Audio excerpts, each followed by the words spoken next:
മക്കളെ, എല്ലാവർക്കും സൈലന്റ് ലേണിംഗിലേക്ക് സ്വാഗതം. അപ്പോൾ ഇതാ നമ്മളുടെ വാർഷിക പരീക്ഷ അല്ലെ, ആനുവൽ എക്സാം നമ്മളുടെ തൊട്ടടുത്ത് വന്ന് എത്തി നിൽക്കുകയാണ്. ആദ്യം തന്നെ നമുക്കൊരു സമാധാനം ആയിക്കോട്ടെ എന്ന് വിചാരിച്ചിട്ടാവാം ലാംഗ്വേജുകളാണ് അല്ലെ, സംസ്കൃതം, അറബി, ഉറുദു, മലയാളം പോലെയുള്ള ഫസ്റ്റ് ലാംഗ്വേജസ് ആണ് നമുക്ക് ആദ്യത്തെ പരീക്ഷയായിട്ടുള്ളത്. അപ്പോൾ മലയാളത്തെക്കുറിച്ച് അല്ലെ, എങ്ങനെയൊക്കെയാണ് മലയാളം പഠിക്കേണ്ടത്, എന്തൊക്കെ പഠിക്കണം, എങ്ങനെയൊക്കെ പരീക്ഷ എഴുതിയാലാണ് നമുക്ക് ഈ 40 മാർക്ക് എന്ന് പറയുന്ന സ്വപ്നത്തിലേക്ക് എത്താൻ പറ്റുക എന്നൊക്കെ തുടങ്ങിയിട്ടുള്ള കുറച്ച് കാര്യങ്ങൾ അല്ലെ മക്കളുമായിട്ട് ഷെയർ ചെയ്യാനാണ് ടീച്ചർ ഇന്ന് വന്നിരിക്കുന്നത്. അപ്പോൾ നമുക്ക് മലയാളം ഫസ്റ്റിനെ കുറിച്ചുള്ള ഏറ്റവും ഇമ്പോർട്ടൻ്റ് ആയിട്ടല്ലേ, നമ്മൾ എങ്ങനെ ടൈം മാനേജ്മെന്റ് ചെയ്യണം, എങ്ങനെ 40 മാർക്കിലേക്ക് ഈസി ആയിട്ട് നമുക്ക് അല്ലെ കുറുക്ക് വഴിയിൽ കൂടെ നമുക്ക് എത്താൻ പറ്റും, എന്തൊക്കെ ട്രിക്സ് ആണുള്ളത് എന്നൊക്കെയാണ് ടീച്ചർ പറയാൻ പോകുന്നത്.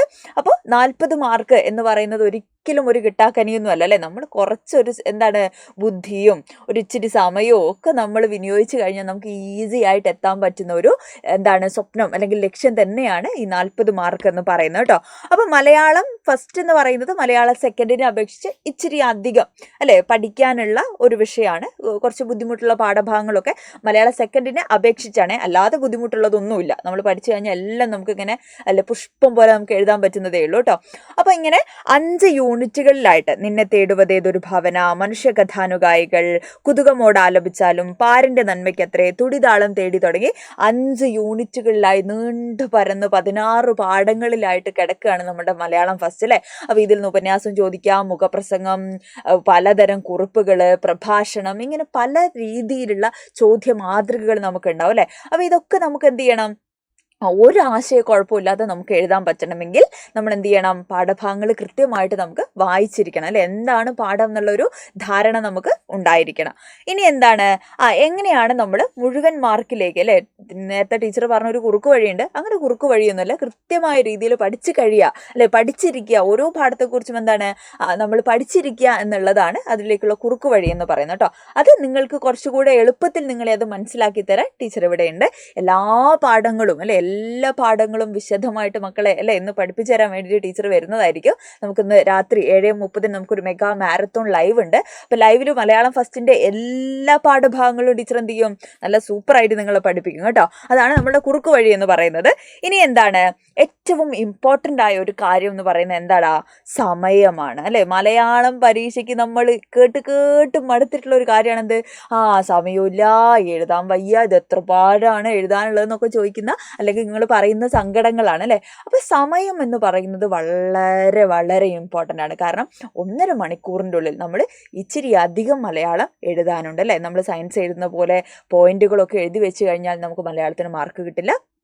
ഷോർട്ട് എസ്സേസ് ഉണ്ട്, എസ്സേകളുണ്ട് അല്ലേ. അപ്പോൾ ഇതൊക്കെ ഈ 1.5 മണിക്കൂറിൻ്റെ ഉള്ളിൽ നമ്മൾ എഴുതി തീരുക എന്നുള്ളത് ഒരു ചെറിയ ടാസ്ക് തന്നെയാണ് അല്ലേ. അപ്പോൾ എന്തൊക്കെ കാര്യങ്ങളാണ് നമ്മൾ ആദ്യം ശ്രദ്ധിക്കേണ്ടത്?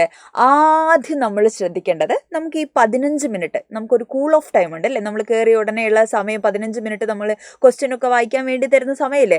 സാധാരണ നമ്മളതെങ്ങനെയാണ് വിനിയോഗിക്കാറ്?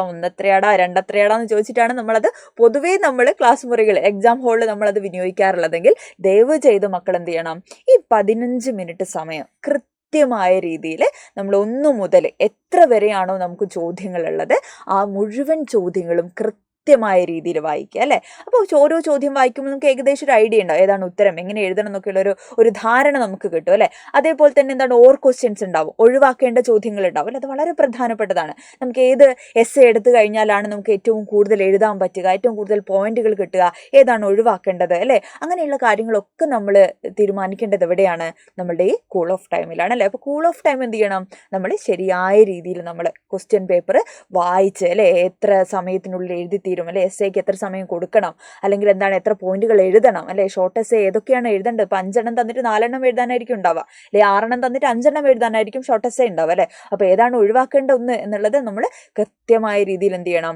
നമ്മൾ ഉറപ്പിച്ചിരിക്കണം ഇപ്പോൾ ഈ കൂൾ ഓഫ് ടൈമിൽ. അപ്പോൾ ആ സമയത്ത് നമ്മളത് ശരിയായ രീതിയിൽ ആ സമയം നമ്മൾ വിനിയോഗിക്കുക.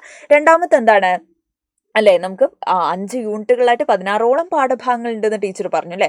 അപ്പോൾ ഈ 16 പാഠത്തെക്കുറിച്ചും അതിൻ്റെ പ്രവേശകത്തെക്കുറിച്ചും എഴുത്തുകാരെക്കുറിച്ചൊക്കെയുള്ള കൃത്യമായ ധാരണ നമുക്ക് ഉണ്ടാവണം. കാരണം ഇപ്പം ഏതെങ്കിലുമൊക്കെ ഒരു പാഠത്തിൻ്റെ ഒരു കഥാപാത്ര സവിശേഷത ചോദിക്കുകയാണ്, അല്ലെങ്കിൽ ഏതെങ്കിലും ഒരു പാഠത്തിൻ്റെ തലക്കെട്ടിൻ്റെ ഔചിത്യം ചോദിക്കുകയാണ്, അല്ലെങ്കിൽ ഒരു കവിതയിലെ 4 വരി തന്നിട്ട് കാവ്യ വിശകലനം അല്ലെങ്കിൽ കാവ്യ സന്ദർഭം ഒക്കെ ഉചിതമായത് എന്ത് എന്നൊക്കെ ചോദിച്ചു കഴിഞ്ഞാൽ നമ്മൾ പെട്ടുപോകും. കാരണം കൃത്യമായ രീതിയിൽ എന്ത് ചെയ്യണം, ഓരോ പാഠത്തെക്കുറിച്ചുമുള്ള ഒരു ധാരണ, ആശയം എന്താണ് ആ പാഠത്തിൽ, എന്തിനെ കുറിച്ചാണ് പറയുന്നത്, അതിൽ ഏതൊക്കെ കഥാപാത്രങ്ങളുണ്ട്, അതിൻ്റെ പ്രധാനപ്പെട്ട സവിശേഷത എന്താണ്, ഇതൊക്കെ നമ്മൾ കൃത്യമായ രീതിയിൽ നമ്മൾ മനസ്സിലാക്കി വെക്കണം. അടുത്ത എന്താണ്, ചോദ്യ മാതൃകകൾ, അവയുടെ ഘടന അല്ലെ. ഇപ്പൊ ഉപന്യാസമുണ്ട്, അതേപോലെ മുഖപ്രസംഗമുണ്ട്. ഇത് രണ്ടും തമ്മിൽ ഒരുപാട് വ്യത്യാസമല്ലേ. നമ്മൾ പലപ്പോഴും പറയാറുള്ള ഒരു ഉദാഹരണമാണ്, നമ്മൾ പച്ചക്കറികളൊക്കെ ഉപയോഗിച്ച് നമ്മൾ എന്ത് ചെയ്യും, സാമ്പാർ ഉണ്ടാക്കും, അവിയലുണ്ടാക്കും അല്ലെ, കൂട്ടുകറി, പല സാധനങ്ങൾ ഉണ്ടാക്കും. പച്ചക്കറികൾ പലതും നമ്മൾ ഉപയോഗിച്ച് പല കറികൾ ഉണ്ടാക്കും. അപ്പോൾ ഇതിനൊക്കെ വ്യത്യസ്തമായ ടേസ്റ്റാണ്.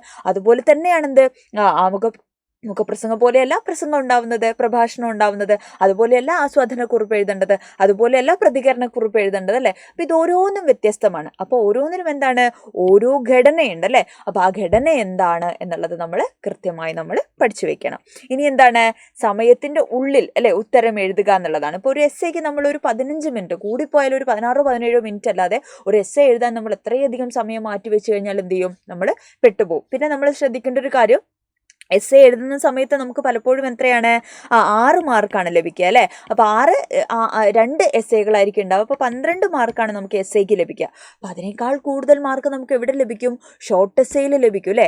4 മാർക്കാണ് അല്ലെങ്കിൽ 5 മാർക്കായിരിക്കും ഷോർട്ട് എസ്സേക്ക് ഉണ്ടാവുക അല്ലേ. അതിൽ 4-5 ചോദ്യം ഉണ്ടാവും. മേ ബി 16 മാർക്കിൻ്റെ ഷോർട്ട് എസ്സേ ആയിരിക്കാം, അല്ലെങ്കിൽ 20 മാർക്കിൻ്റെ ആയിരിക്കാം. അപ്പോൾ എങ്ങനെ നോക്കിക്കഴിഞ്ഞാലും എസ്സേയേക്കാളും കൂടുതൽ ഷോർട്ട് എസ്സേക്കാണ് നമുക്ക് മാർക്ക് ലഭിക്കുന്നത്. അപ്പോൾ നമ്മൾ പ്രയോറിറ്റി എന്തിനു കൂടെ കൊടുക്കണം, ഷോർട്ട് എസ്സേക്കും കൂടെ കൊടുക്കണം അല്ലേ. നമ്മൾ എന്ത് ചെയ്യും, പലപ്പോഴും നമ്മൾ എസ്സേ എഴുതിയാണ് എന്ത് ചെയ്യാറ്, സമയം കളയാറ്. അതേപോലെ തന്നെ നമ്മളോട് പറഞ്ഞിരിക്കുന്നത്, ഇപ്പോൾ അരപ്പുറം എന്ന് പറഞ്ഞു കഴിഞ്ഞാൽ അരപ്പുറത്തിൽ എഴുതുക അല്ലേ. അപ്പോൾ അരപ്പുറത്തിൽ എഴുതുക വെച്ചാൽ വലിയ അക്ഷരമൊക്കെ ആക്കിയിട്ട് അരപ്പുറം തികയ്ക്കുക എന്നുള്ളതല്ല നമ്മൾ ശ്രദ്ധിക്കേണ്ടത്. അതിലൊരു പ്രധാനപ്പെട്ട പോയിന്റുകൾ ഉണ്ടായിരിക്കുക എന്നുള്ളതാണ്. ഒരു 4 മാർക്കിൻ്റെ ചോദ്യം മിനിമം ഒരു 12 പോയിന്റോ അല്ലേ ഒക്കെ നിങ്ങൾക്ക് എഴുതാം. അപ്പോൾ അത്രയും പോയിന്റുകളൊക്കെ എന്ന് പറയുമ്പോൾ തന്നെ ഒരു അരപ്പുറം ആവും അത് അല്ലേ.